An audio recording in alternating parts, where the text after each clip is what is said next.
Welcome to the first episode of POD Boxing. It's hot as fuck in here, man. And I don't got no water. So if you hear me smacking, I apologize in advance. I'm about to go get some. And this DC tap water, I ain't drinking that shit. So, bear with me. So this video is for 7-8 Sports TV. He was talking about people picking Broner to be Porter, but not elaborate on it.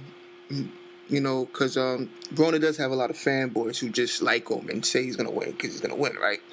But me, I'm actually looking at it from an analytical point of view on why Broner beats Porter. For comparison purposes, I'm going to compare Broner to more so James Toney, but not a prime James Toney, out of prime James Toney. And I'm going to compare Porter to a Tyson, but not a prime Tyson, out of prime Tyson. So people, don't get real anal about it. Just what I want to do to make an example here. And when you look at Adrian Broner, he's way more James Toney than he is Floyd Mayweather. They're flat-footed. It's just who they are, right?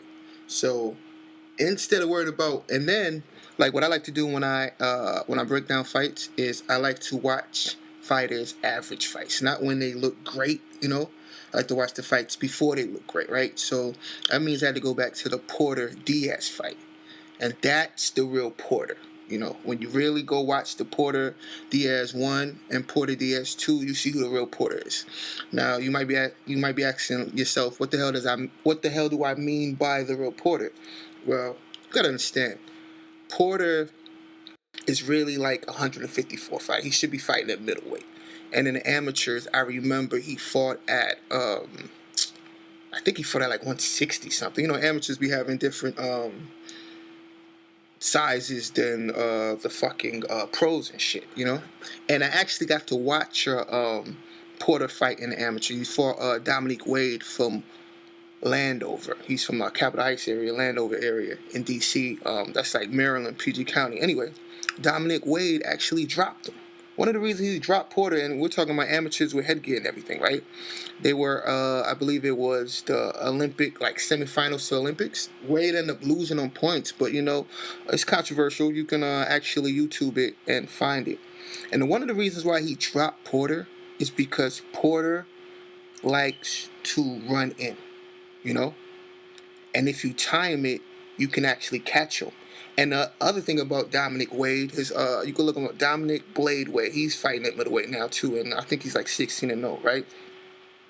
One thing about these guys is, like, one reason why Diaz and Dominic Wade had success against Porter is because they actually stand in front of him instead of actually being an outer boxer and boxing going backwards. A lot of people believe Broner's going to lose the fight because he can't fight going backwards. And they're right. He can't fight going backwards. But the truth is, you don't want to fight Porter going backwards unless you're Floyd Mayweather or Keith Thurman. Because only people that can beat him fighting backwards is people who know how to set traps when fighting backwards. So you're the outer boxer and you set traps. Why? It's because he closes the distance very fast, like a Tyson. Think about it. When Tyson fought people who used to box going backwards, they always had trouble because Tyson would close the distance, and then when he got there, it was bang bang, right? But when he fought people who weren't scared of him, and came forward and were flat-footed or stood their ground with him, they always had better success with him, And one of the reasons why is because there's no power in your punches when you're fighting backwards. And when we look at Devin Alexander and Paulie Malignaggi, they both fight going backwards, but they don't set traps. So it's not like they run you into right hand like Brook does, When you saw Brook fighting backwards, he held a lot, and he timed them, and he set traps for Porter, because Porter, he comes in wild, and he's not as good at body punching or setting up the punches as Broner or Tyson. Even though I compare him to Tyson, I'm only comparing him to Tyson because of the way he comes inside. He has great head movement coming inside. But as far as the skills, when he gets there, it's not there. He smothers his own work. If you stand in front of him, right? If you stand in front of Porter, he smothers his own work. His placements of punches is not that great compared to like when Tyson did it or other people. So when you fight him going backwards and being an outer boxer, you actually actually helping him find the space he wants, because now he's catching up to you, and when he gets there, he's landing the punches he wants to land, and he's overwhelming you. Another thing we got to talk about with Devin and Paulie is they were small welterweights, and Porter's a naturally bigger guy. He's a damn football player, so he's stronger than people. He's not a big puncher, but he's strong, like physical strength.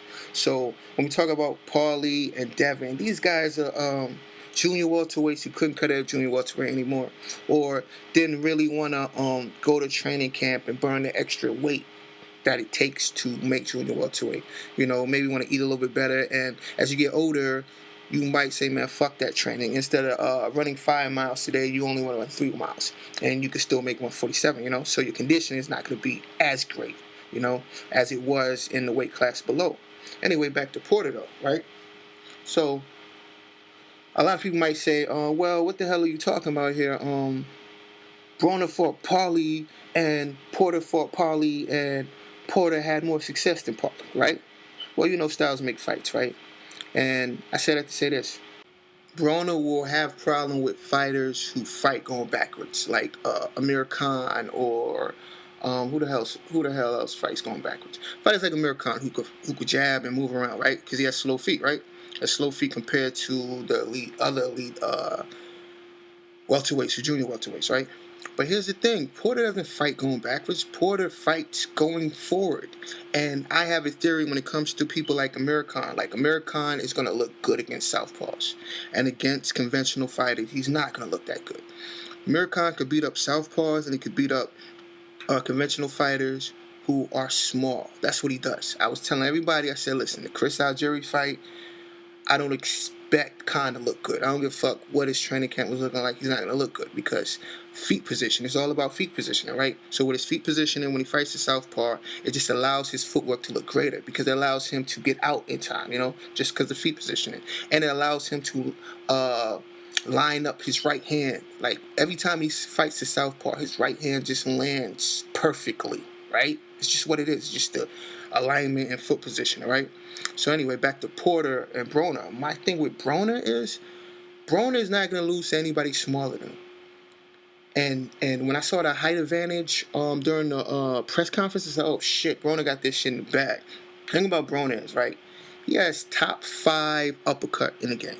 And, people hate on him if you want to, but he doesn't lose to smaller fighters. Why? Because his foot stance. He has a wide foot stance that allows him to get leverage on punches, right? And his wide foot stance allows him to see smaller fighters, see everything he sees them before they even come in. He's not bouncing around. He's not doing anything. He just understands smaller fighters. And his shell defense looks better against smaller fighters as opposed to people like Maidana or whatever. And the thing about Porter is Porter doesn't really throw any feints. So, like how Maidana caught Broner with a feint, and then threw the right hand and caught Broner and wobbled him and dropped him. Porter doesn't throw feints. What he does is he paws. He might paw with the jab or paw with punches and then jump in, right? And one of the advantages Broner has over Kell Brook, because his timing is not as good as Kell Brook. His right hand timing is not as good as Kell Brook. But he can actually fight on the inside. And with smaller guys, he doesn't have to hold. He has a great left hook to the body, and he has a great right uppercut. And sometimes he has a left hook that looks like it's a left hook, but turns into a half left hook, half uppercut.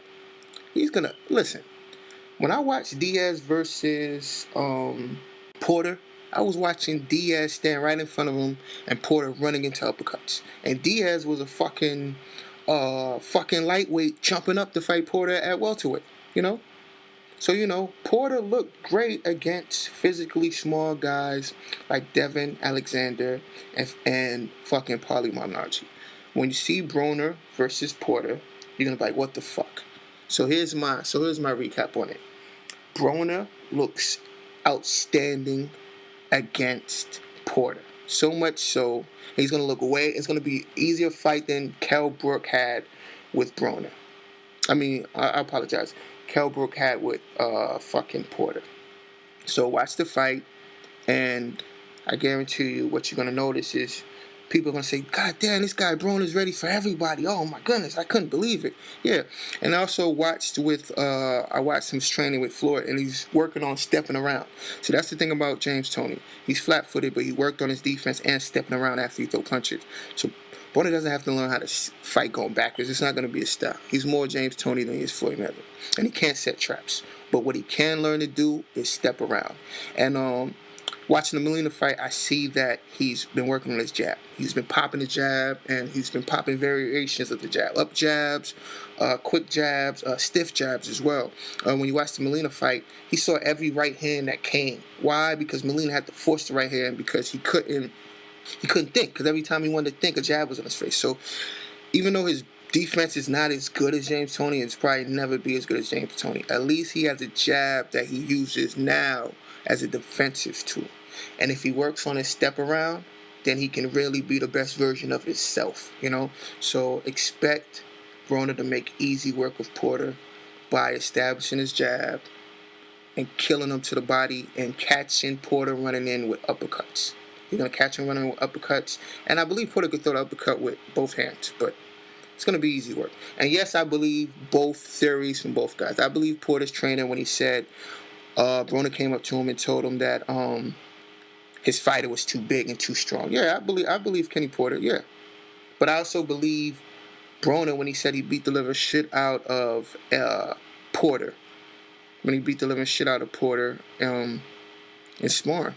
Because I see it, I get it, I get why he would beat the living shit. And let's not forget, at that time, Broner was fighting at 130 and fucking, what's his name, is probably like 150 something. You know, so he's going to say, yeah, this guy is physically stronger than me. When a guy's grabbing you and holding you.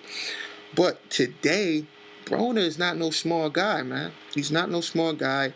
And one of the reasons he lost to Maidana too is because conditioning. Like, goddamn, I was telling Broner fans, I was like, yo, motherfucker's like 20 pounds over, you know, and torn when he fought Maidana. This is not the case. You're not going to get that. So I expect Broner to be in greater shape than he was against Maidana, and his style just makes for shorter success. His style is successful against shorter guys because of his stance. So Broner by unanimous decision. I expect him maybe to drop Porter, or at least have him hurt a couple times. But second half of the fight, I expect him to run away with it, have some fun, and people looking at Broner like, oh my God, he's back. And, you know, and Porter's people complaining about the 3 pounds and how he had to make the weight. So that's that's pretty much my theory on shit. Broner by unanimous decision, maybe like 8-4. 8-4, you know. He might have problems early, but second half of the fight, he's going to run away with the shit and make it and have some fun, you know, and hurt Porter a couple times. Anyway, that's me. So I'll talk to y'all later. Oh yeah, also I almost forgot one more thing. Push-ups on deck. That's what the POD stands for. So I'm betting 100 push-ups. Anybody who want to bet the push-ups, let's do it. Betting money against a couple 30-year-olds who have great income now and stable lifestyle because, you know, you're 30, you know, you're making pretty good money and shit. It's easy to lose $20, $40, $50. But put them push-ups on deck and show me you in shape, motherfucker. So yeah, PODs, push-ups on deck, push-ups on demand, push-ups over dollars. Let's do it. And if I lose, I record myself doing 100 push-ups. I mean, if I'm wrong, I'll record myself doing 100 push-ups. I dare any of you other motherfucking channels to do that shit. Yeah. All right, man, I'm out of here.